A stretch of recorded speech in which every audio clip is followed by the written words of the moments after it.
Hi friends, welcome back to my YouTube channel. ನಾವು ಚಕ್ಲಿ ಮಾಡೋದು ಹೇಗೆ ಅಂತ ನೋಡೋಣ. ನಾನು 3 ಬೌಲಷ್ಟು ಅಕ್ಕಿ ಹಿಟ್ಟು ತೊಗೊಂಡಿದ್ದೀನಿ. ಹಾಗೆ ಒಂದು ಬೌಲಷ್ಟು ಪುಟಾಣಿ, ಅದನ್ನು ಮಿಕ್ಸಿ ಮಾಡಿಕೊಂಡು ಜೇಡಿ ಮಾಡ್ಕೊಂಡಿದ್ದೀನಿ. ಇದೆರಡು ಮಿಕ್ಸ್ ಮಾಡ್ಕೋಬೇಕು. ಚೆನ್ನಾಗಿ ಮಿಕ್ಸ್ ಮಾಡ್ಕೊಂಡ ನಂತರ 1 ಟೇಬಲ್ ಸ್ಪೂನಷ್ಟು ಅಜ್ವಾನ ಸ್ಮ್ಯಾಶ್ ಮಾಡಿ ಹಾಕ್ಕೊತಾ ಇದ್ದೀನಿ. ಹಾಗೆ 1 ಟೇಬಲ್ ಸ್ಪೂನಷ್ಟು ಜೀರಿಗೆ ಹಾಕ್ಕೊತಾ ಇದ್ದೀನಿ. ಹಾಗೆ 3 ಟೇಬಲ್ ಸ್ಪೂನಷ್ಟು ಬಿಳಿ ಎಳ್ಳನ್ನ ಸೇರಿಸ್ಕೊತಾ ಇದ್ದೀನಿ.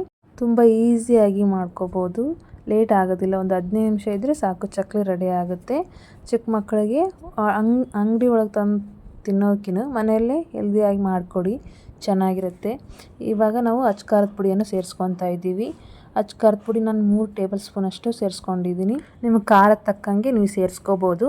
ಇವಾಗ ರುಚಿಗೆ ತಕ್ಕಷ್ಟು ಉಪ್ಪನ್ನು ನಾನು ಸೇರಿಸ್ಕೊತಾ ಇದ್ದೀನಿ. ಹಾಗೆ ಹಿಂಗನ್ನು ಸ್ವಲ್ಪ ಹಾಕ್ಕೊತಾ ಇದ್ದೀನಿ.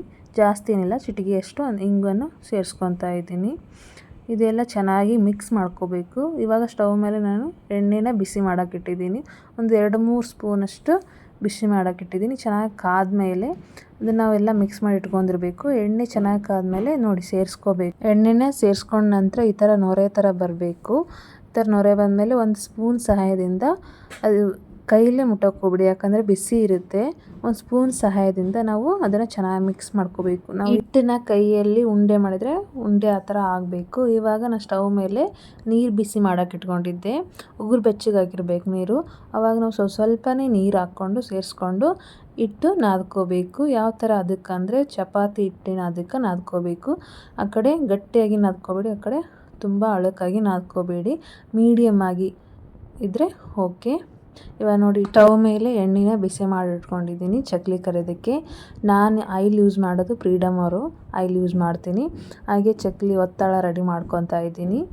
ನೋಡಿ ಚಕ್ಲಿ ಒತ್ತಳ ರೆಡಿ ಮಾಡಿ ಇಟ್ಕೊತಾ ಇದ್ದೀನಿ. ಇದಕ್ಕೆ ಸ್ವಲ್ಪ ಆಯಿಲ್ನ ಸವರ್ಕೊಂಡಿದ್ದೀನಿ.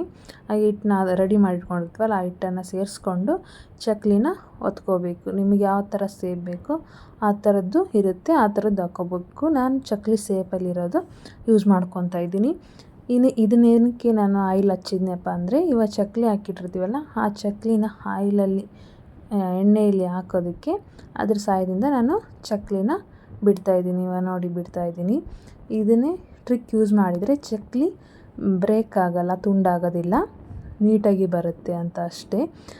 ಎಣ್ಣೆಯಲ್ಲಿ ಚೆನ್ನಾಗಿ ಫ್ರೈ ಆಗಬೇಕು. ಚಕ್ಲಿ ಚೆನ್ನಾಗಿ ಫ್ರೈ ಆದಮೇಲೆ ಒಂದು 20 ನಿಮಿಷ, ಒಂದು 10 ನಿಮಿಷ ಬಿಟ್ಟು ಅದನ್ನು ಹೊಳಿಸ್ಬೇಕು. ಇಂದಲ್ಲೇ ನೀವು ಟರ್ನ್ ಮಾಡೋಕ್ಕೆ ಹೋದರೆ ಚಕ್ಲಿ ತುಂಡಾಗುತ್ತೆ. ನೋಡಿ ಈ ಥರ ಚೆನ್ನಾಗಿ ಬಂದಿದೆ. ಇದೇ ಪ್ರೊಸೆಸ್ಸೇ ಕಂಟಿನ್ಯೂ ಮಾಡಿ. ಅದ್ರ ಸಹಾಯದಿಂದ ನೀವು ಹಾಕಿದ್ರಂದರೆ ಚಕ್ಲಿ ತುಂಡಾಗೋದಿಲ್ಲ. ಮತ್ತು ಒಂದೊಂದನೇ ನೀವು ದೊಡ್ಡದಾಗಿ ಮಾಡಿಕೊಂಡು ಕರ್ಕೋಬೋದು ಅಥವಾ ಚಿಕ್ಕದಾಗಿ ನೀವು ಮಾಡ್ಕೋಬೋದು, ನಿಮ್ಮ ಇಷ್ಟ. ನಾನು ದೊಡ್ಡದಾಗಿ ಮಾಡ್ಕೊಂಡಿದ್ದೀನಿ, ಚೆನ್ನಾಗಿರುತ್ತೆ ಅಂತ. ನೋಡಿ ಈ ಥರ ಸಹಾಯದಿಂದ ನಾನು ಚಕ್ಲಿನ ಕಂಟಿನ್ಯೂ ಅದೇ ಥರ ಪ್ರೊಸೆಸ್ ಮಾಡಿದೆ. ಇವಾಗ ನೋಡಿ ಚಕ್ಲಿ ಎಷ್ಟು ದೊಡ್ಡದಾಗಿ ಬಂದಿದೆ, ಎಷ್ಟು ಚೆನ್ನಾಗಿ ಬಂದಿದೆ. ನೀವು ಒಂದು ಸತಿ ಟ್ರೈ ಮಾಡಿ, ಲೈಕ್ ಮಾಡಿ, ಶೇರ್ ಮಾಡಿ. Thank you for watching.